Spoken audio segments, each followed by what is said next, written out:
The unstoppable tank Japanese troops dreaded at Iwo Jima, their most terrifying enemy. February 19th, 1945, Iwo Jima, southern beaches. The morning light exposed Iwo Jima as a rough, uneven island covered in black volcanic ash. There are no trees, no visible structures, and no movement. The terrain sloped upward toward a jagged ridge in the south, Suribachi, while the northern plateau rose sharply in layers of broken rock. From offshore, the island looked abandoned. In reality, more than 20,000 Japanese soldiers waited beneath its surface in a system of tunnels stretching for miles. The first waves of Marines had landed an hour earlier, and their radio transmissions told the real story.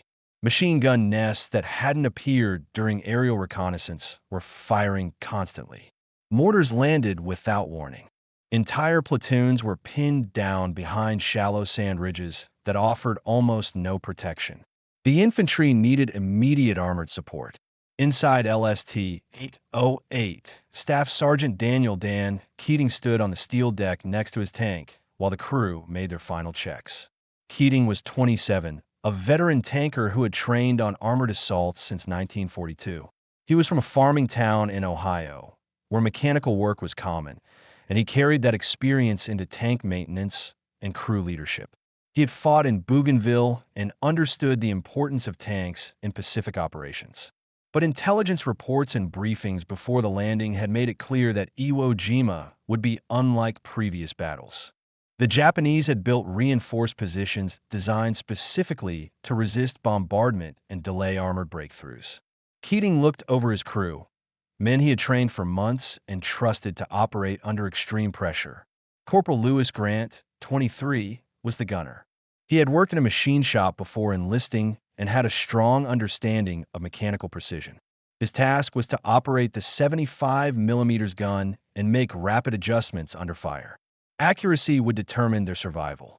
Private First Class Nico Ramirez, 20 years old, served as the loader. He had joined the Marines in 1944, completed gunnery training in California, and was assigned to Keating's tank shortly before deployment. His job was to keep the main gun supplied with the correct ammunition type: high explosive, armor-piercing, canister, as ordered by Keating or Grant. Technician 5th grade Walter Briggs, the driver, was 25. He had learned vehicle maintenance on a family garage business back in Oregon. His responsibilities were to maneuver the tank across the unstable volcanic terrain, avoid mines, and maintain mobility under enemy fire. Private Harold Mack McKinney, 22, served as assistant driver and bow gunner. His role was to operate the .30 cal machine gun mounted in the front hull, protect the tank from close infantry threats, and help relay signals from accompanying Marines. Each man had been assigned to Cannonball, their M4A3 Sherman, for its reliability during training. The tank carried a 75mm main gun, 2.30 cal machine guns, and enough armor to protect against small arms and some artillery fragments, but not direct anti-tank hits. Their mission on Iwo Jima was to support the 28th Marine Regiment, break through the first defensive line, and push inland to assist infantry in capturing the southern airfield. At 0900 hours, the LST's ramp chains clattered. The ramp lowered into the surf, revealing the beach through drifting smoke.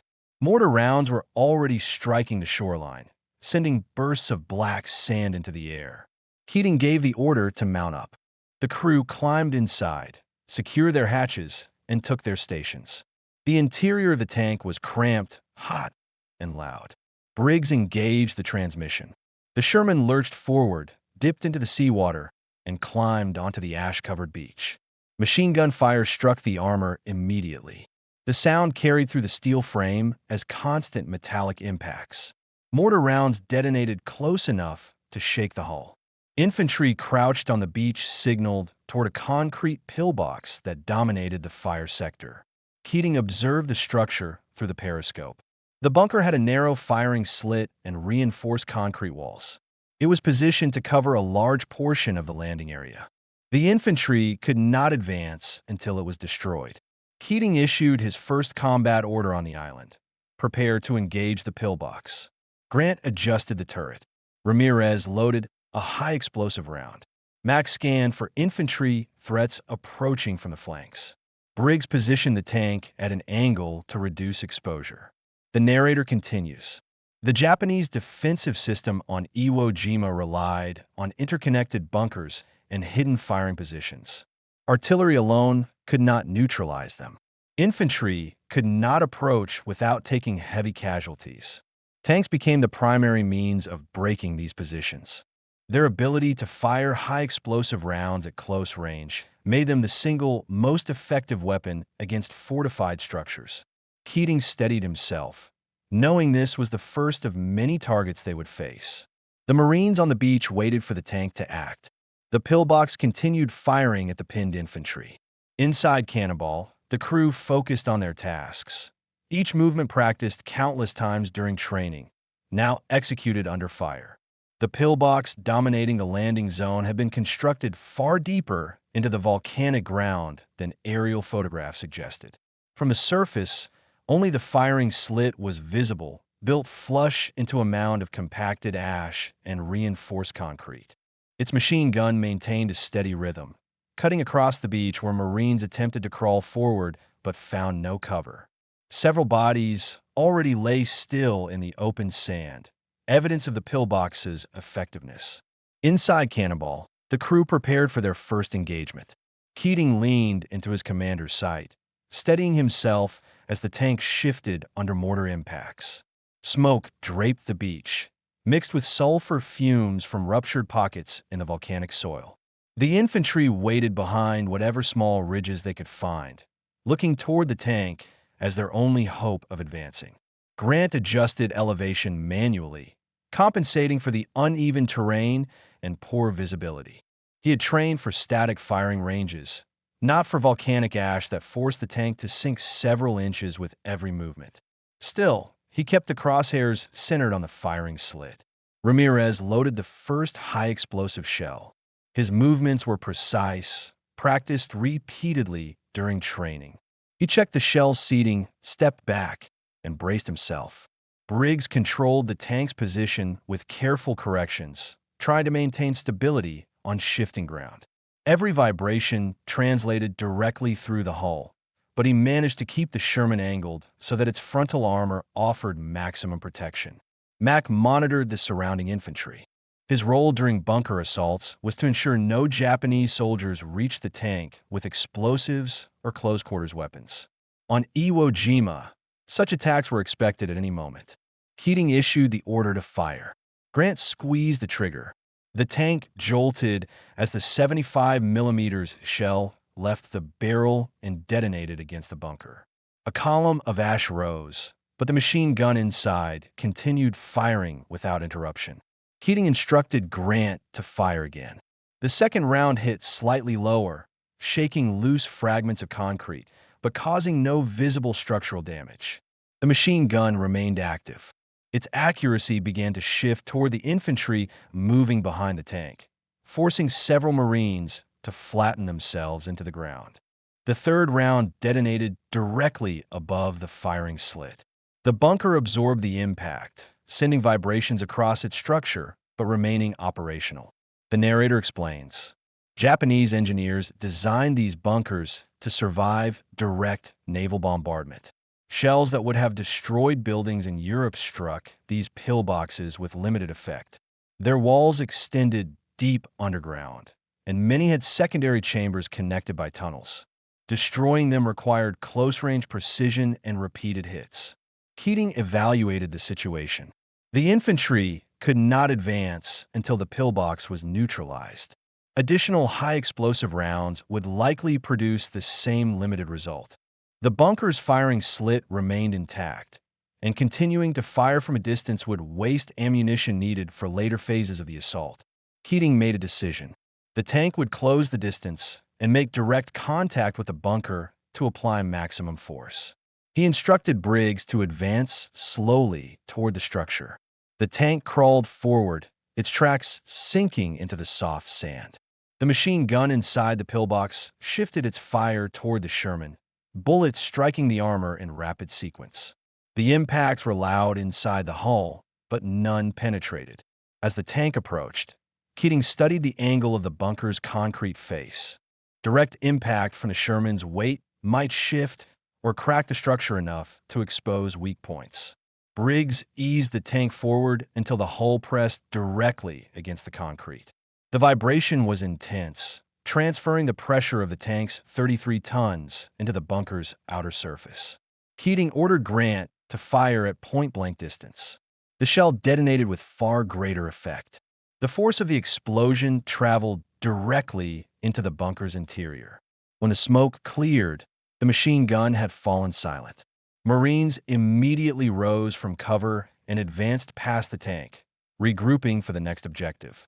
Several patted the Sherman's armor as they moved, acknowledging the role it had played in breaking the defensive line. Inside Cannonball, the crew maintained readiness. The battle was only minutes old, but the tank had already demonstrated its value on this island. Keating surveyed the beach. More bunkers were visible ahead, and the terrain grew increasingly uneven. The first test was complete. Many more were waiting. 2 days after the initial landing, the terrain changed dramatically. The flat beaches gave way to a network of ravines, uneven ridges, collapsed lava tubes, and steep slopes that cut through the northern sector. Marines began calling the area the Canyons of Ash, a term that appeared in after-action reports describing ground so unstable that infantry could barely maintain formation. Cannonball was ordered to support the advance of the 1st Battalion, 28th Marines, whose progress had stalled under fire from multiple cave positions. The Japanese defenders used the terrain to their advantage, placing machine guns and small artillery pieces inside openings that looked like natural cracks in the rock. These firing points could not be easily spotted until they were already shooting. As Briggs drove the tank inland, the Sherman's tracks sank into the loose volcanic soil, sometimes forcing the engine to strain just to maintain forward movement. The terrain required constant adjustments. Even a slight turn could cause the tank to tilt sharply, so Briggs moved cautiously, coordinating with Keating through the intercom to stay aligned with the infantry. Grant scanned the ridges and dark openings through the gunner's sight, adjusting magnification lenses to identify threats. Most cave mouths blended into the terrain. Only flashes from enemy weapons revealed their positions. Because of this, Grant had to rely on both visual detection and reports from Marines advancing alongside them. Ramirez remained ready with ammunition. In these conditions, Keating favored high-explosive shells for both destructive power and the shock effect needed to seal or suppress cave positions. Ramirez kept rounds at the top of the rack and positioned himself to reload as quickly as possible. Mack monitored the slopes on both sides of the tank. His task was to watch for enemy infantry attempting close assaults. Japanese soldiers had been trained to target tanks with pole charges, mines, or grenade bundles. In the tight canyons, such attacks were expected. At mid-morning, the battalion encountered a cluster of interconnected caves positioned along a ridge. From these openings, automatic weapons fired down onto the Marines below. The infantry could not return effective fire due to the steep angle and lack of cover. A captain from the 28th Marines moved up alongside Cannonball and signaled to Keating. The tank was needed to neutralize the positions and allow the battalion to continue forward. Keating directed Briggs to move the tank up the slope until the main gun had a clear angle. The climb was slow, with the tank's weight causing the ash to slide beneath it, but Briggs eventually found stable ground. Grant located the first firing position. It was a small cave opening partially concealed by jagged rock. Tracer rounds emerged from it in controlled bursts, targeting Marines advancing on the left flank. Keating confirmed the target and Grant fired. The He round struck just above the cave mouth, sending a surge of debris into the opening. The firing ceased briefly. Ramirez immediately loaded another shell. Grant fired again, this time impacting directly at the entrance. Rocks collapsed inward, partially sealing the position. Marines below moved up quickly, taking advantage of the momentary silence. But new fire erupted from 2 more openings along the ridge. These secondary positions were linked to the first, part of a network intended to maintain constant pressure even if one cave was destroyed. Keating shifted the tank slightly. Instead of turning the turret too sharply on unstable ground, he had Briggs reposition the entire tank for a better line of sight. Briggs maneuvered cautiously to avoid the risk of sliding. Grant targeted the next cave. Ramirez kept up the ammunition flow, maintaining the pace required to suppress multiple points in quick succession. The tank fired repeatedly.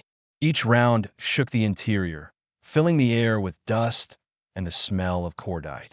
The crew worked in near darkness, illuminated only by instrument panels and flashes from a gun. The narrator explains, tank operations on Iwo Jima required constant coordination between crew and infantry.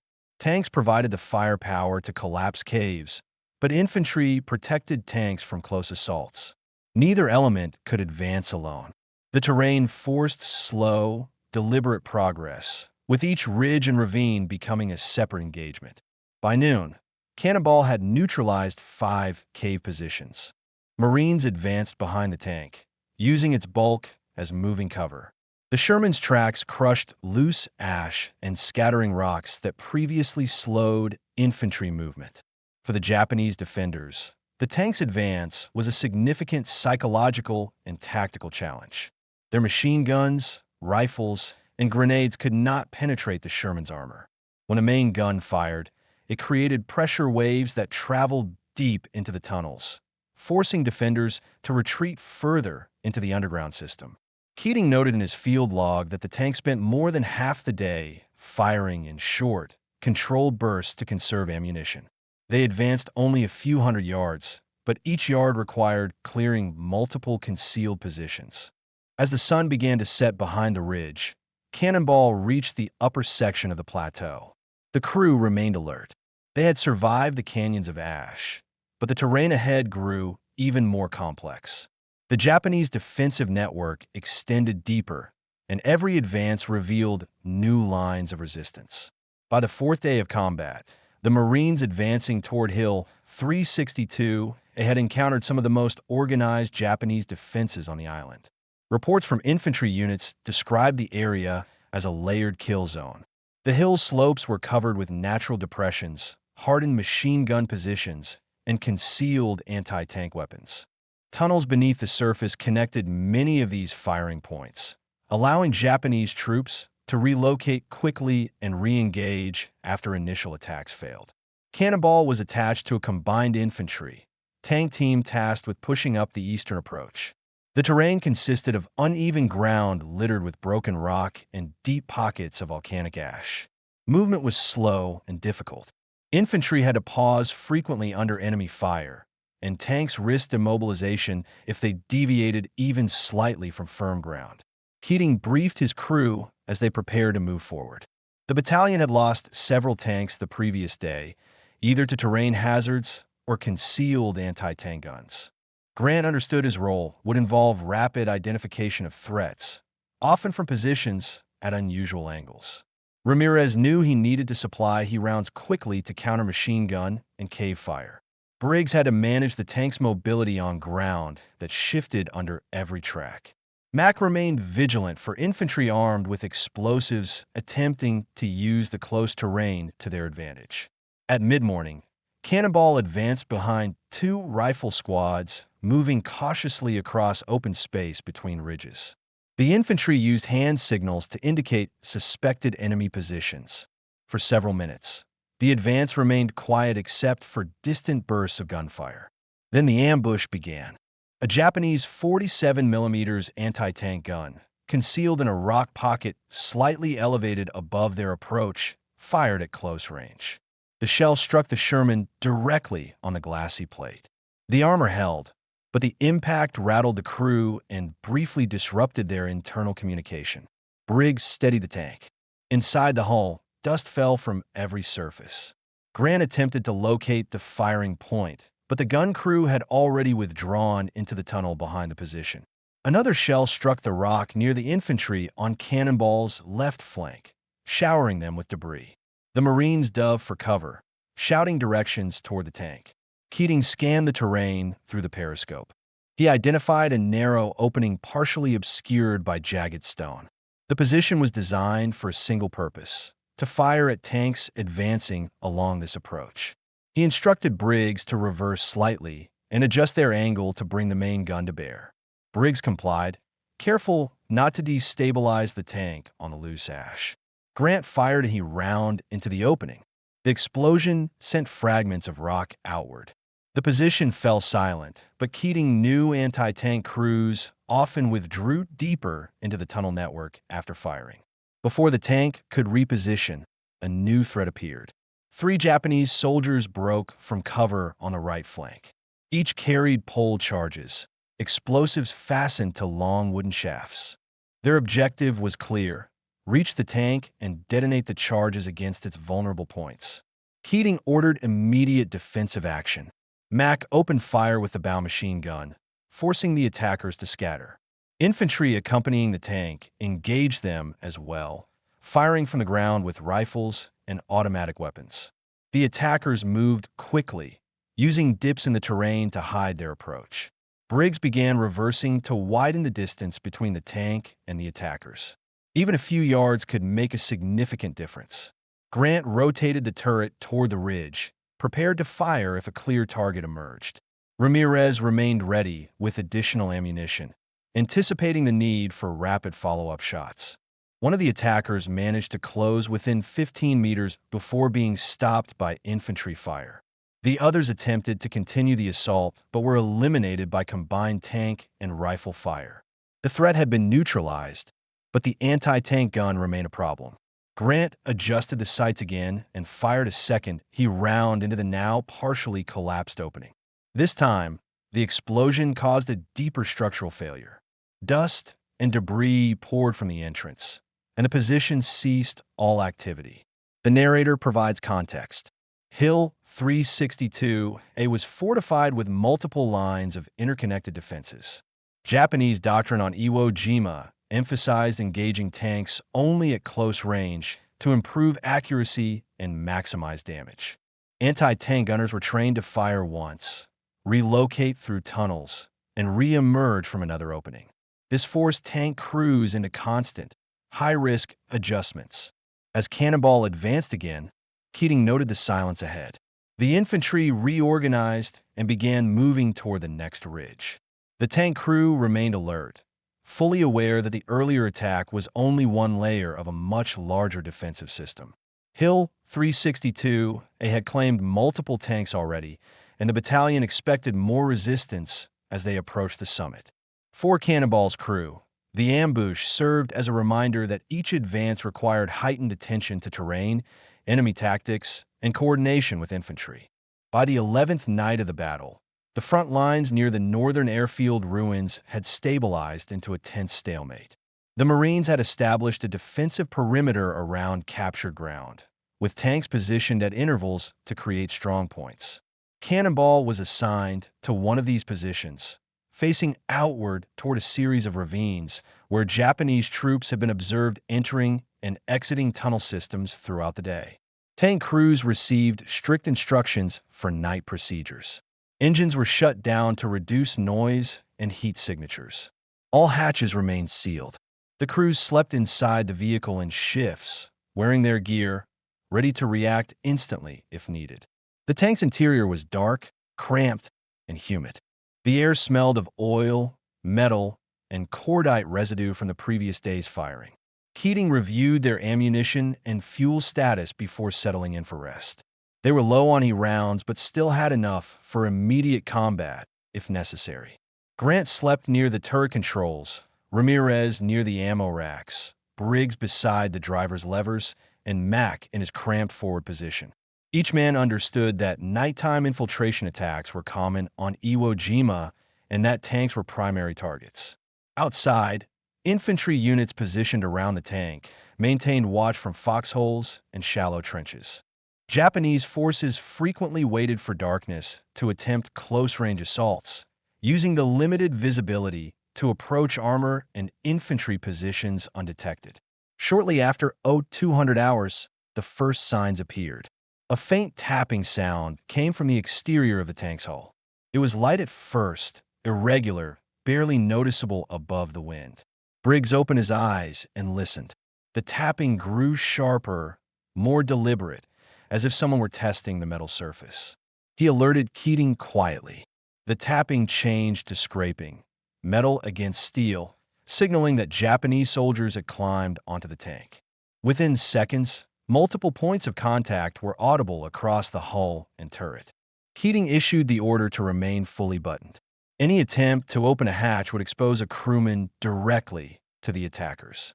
Mack attempted to depress the bow machine gun, but the angle prevented him from firing at men positioned on top of the tank. His field of fire only covered ground-level threats. Outside, Marines engaged the attackers. Gunfire, shouts, and the sounds of close combat filled the air. Several Japanese soldiers attempted to wedge tools and blades under the tank's hatches, trying to pry them open. This tactic had been used earlier in the campaign against isolated armor. The crew listened from inside as footsteps moved across the turret. Someone attempted to pull at the ventilator cover.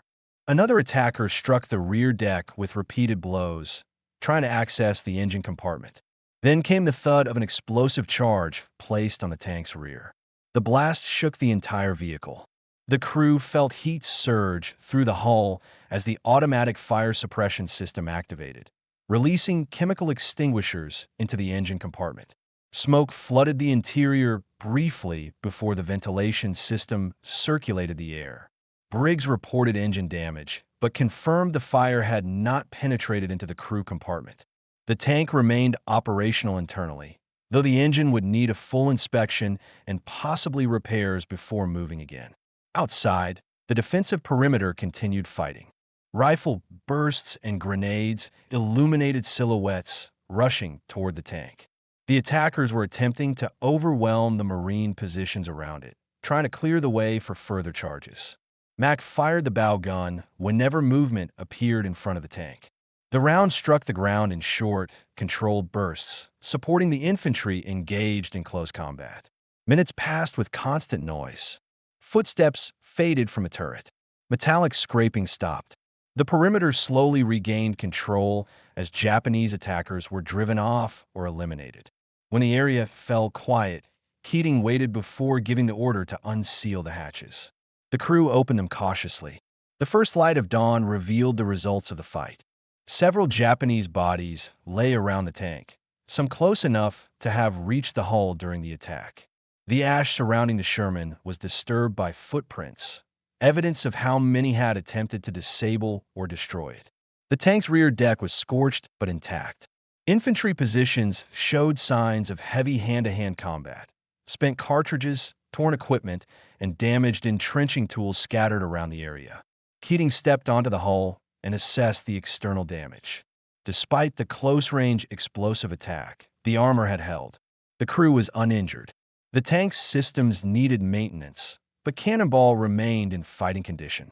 The narrator explains, night infiltration tactics were a core component of Japanese doctrine on Iwo Jima. Tanks were high-priority targets, as disabling even one could disrupt an entire sector of the Marine advance. For tank crews, the danger did not end when the sun set.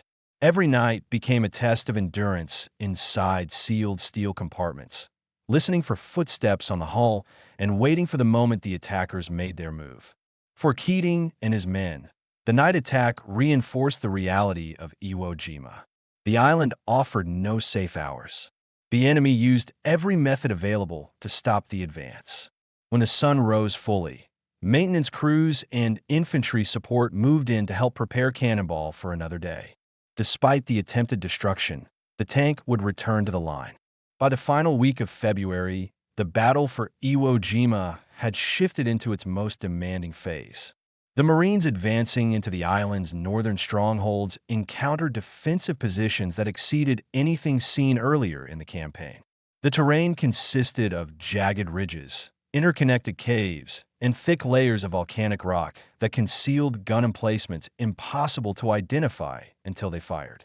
The Japanese defenders operated in large underground complexes. Enemy fire came from multiple elevations at once, often from openings disguised as natural cracks in the rock.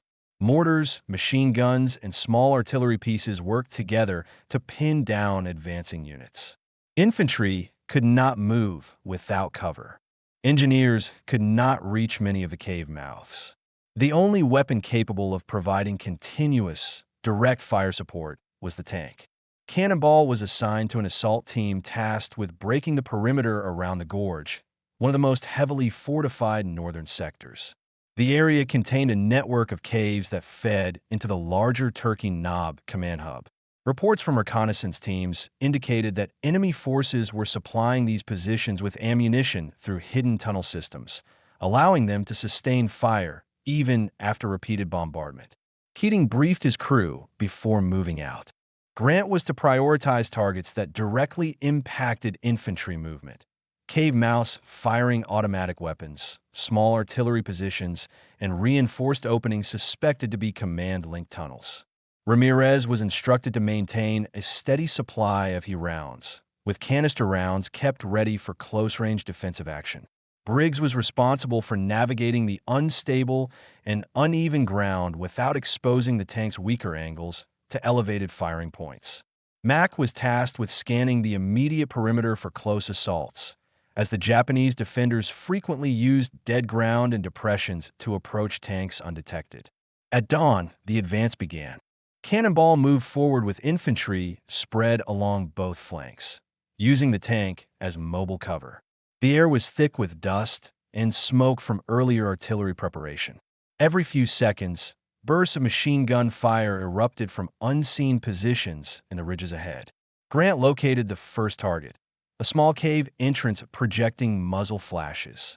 Ramirez loaded any round. The shell impacted directly into the entrance, sending debris outward. The fire ceased long enough for infantry to move up several meters. Another cave opened on the right, then another above it.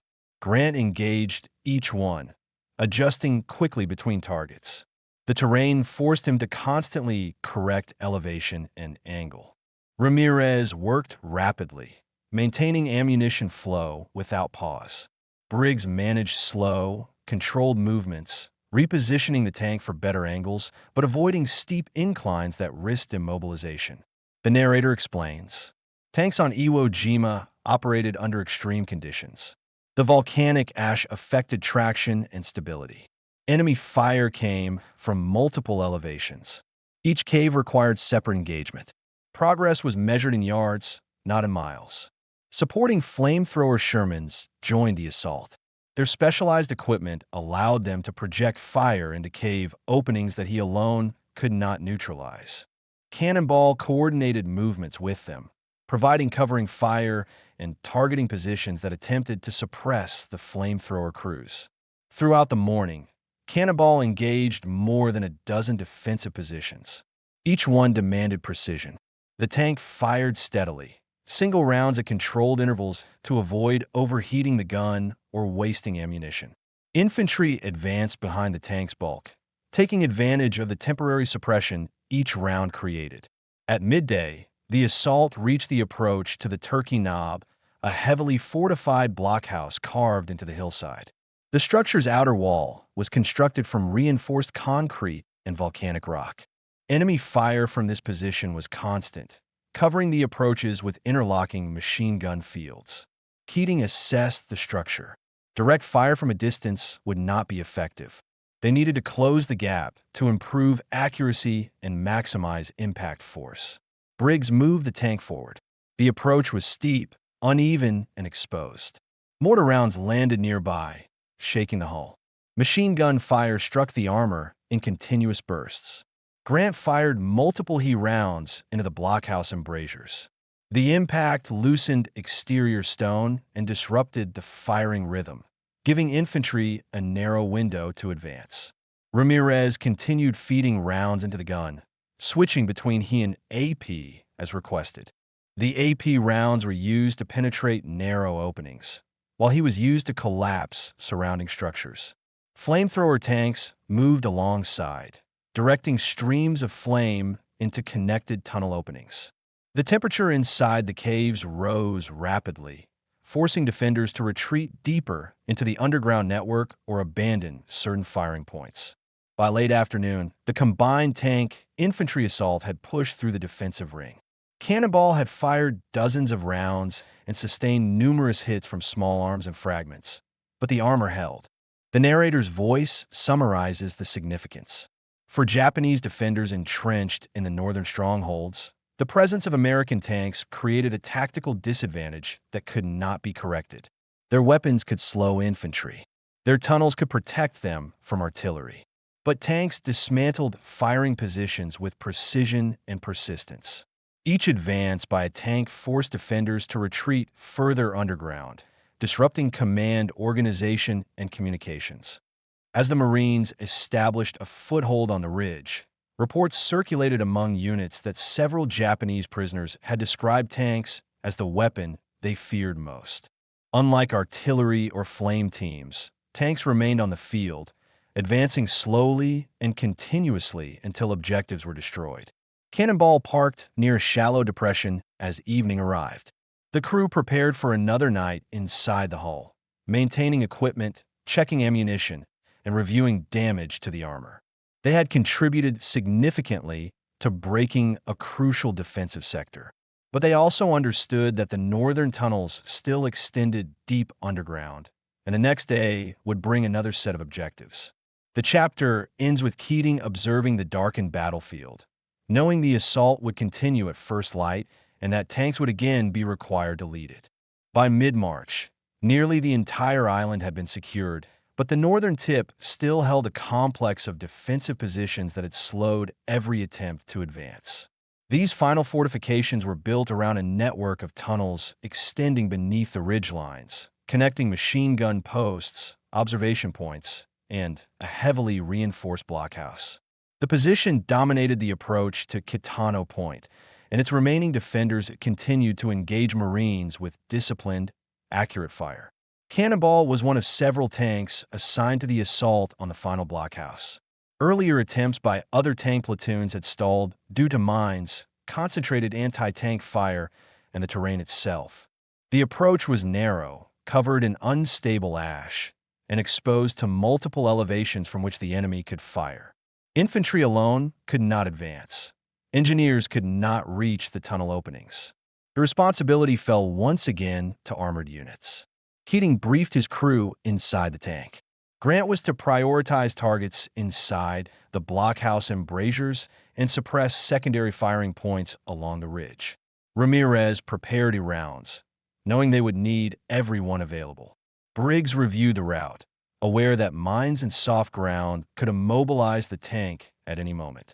Mack remained at his position, scanning for close assault attempts from concealed ravines or dead ground. Just after 0900 hours, the combined infantry tank team began the advance. Enemy fire started immediately. Machine guns from multiple openings created overlapping fields of fire. Small mortars landed in front of the advancing units. The tank's armor absorbed the impacts, but the volume of fire indicated the defenders were well coordinated. Briggs advanced slowly up the slope, applying steady throttle to prevent the treads from slipping. The tank climbed through loose ash, creating a trail that infantry followed at a distance. Grant located the first active firing slit in the blockhouse. The embrasure was narrow and recessed deep enough to withstand glancing impacts. He fired any round. The shell burst against the exterior, shaking loose rock fragments, but not silencing the machine gun. Ramirez immediately prepared another round. The blockhouse returned fire, striking the Sherman repeatedly. The impacts echoed inside the hull. Mack monitored the sides of the tank for infantry movement. The approach offered several depressions where attackers could hide. Grant fired again, this time striking slightly to the left of the opening. The force cracked part of the outer shell and weakened the structure. A brief pause in machine gun fire allowed infantry to shift positions and move closer to cover. Keating ordered Briggs to advance further. Getting closer was risky, but necessary. The blockhouse had been reinforced with layers of concrete and volcanic rock, making long-range fire less effective. The Sherman moved forward another 10 meters. Mortar rounds landed around it, sending ash clouds into the air. One round struck close enough to rock the tank and temporarily obscure Grant's sight line. Then Briggs announced a potential mine hazard. The tank had encountered a patch of disturbed ash, a common indicator of buried explosives. Before Briggs could adjust the path, the left track rolled over a concealed mine. The explosion lifted the track section and threw the tank off balance. The interior shook violently. Warning lights flashed across the control panel. Briggs confirmed immediate loss of left side mobility. The track had been blown apart. Despite losing movement, Keating recognized that the tank still had direct fire capability and clear line of sight on the blockhouse. He instructed the crew to continue the assault from their current position. Grant fired again. This round landed precisely at the edge of the damaged embrasure. The force destabilized the interior of the blockhouse. The machine gun fire weakened noticeably. Ramirez loaded another round. Sweat covered his uniform from working inside the heated interior. He maintained speed and accuracy, understanding that sustained fire was essential while infantry moved into position. Grant fired 2 more rounds in succession. Each impact compromised the structural integrity of the blockhouse wall. Cracks spread outward from the firing slit. Smoke and dust poured from the interior. Marines surged forward under covering fire from cannonball and supporting tanks. They reached the outer stones of the blockhouse, using satchel charges and flamethrowers to eliminate the remaining defenders inside. Within minutes, the firing ceased completely. The final northern stronghold had collapsed. The narrator clarifies the significance. The capture of the northern blockhouse marked the effective end of organized resistance on Iwo Jima. Japanese defenders had constructed the position to withstand prolonged engagement. Yet tanks, operating at close range under fire, provided the decisive force needed to break it. Cannonball, however, had fired its last round for the battle. With its damaged track, the tank could not be recovered until the area was fully secured. Infantry and engineers later assisted in towing the vehicle to a safer rear position for repairs. Keating climbed out of the hatch once the perimeter was established. He surveyed the damaged track and the scorched armor along the rear deck. Despite the explosive hit, the crew had survived. The tank had completed its mission, neutralizing the strongest remaining fortification on the island's northern coast. The chapter closes as the crew stands beside their immobilized tank. They had contributed directly to breaking the final organized resistance on Iwo Jima. Cannonball would need repairs, but its role in the operation was complete.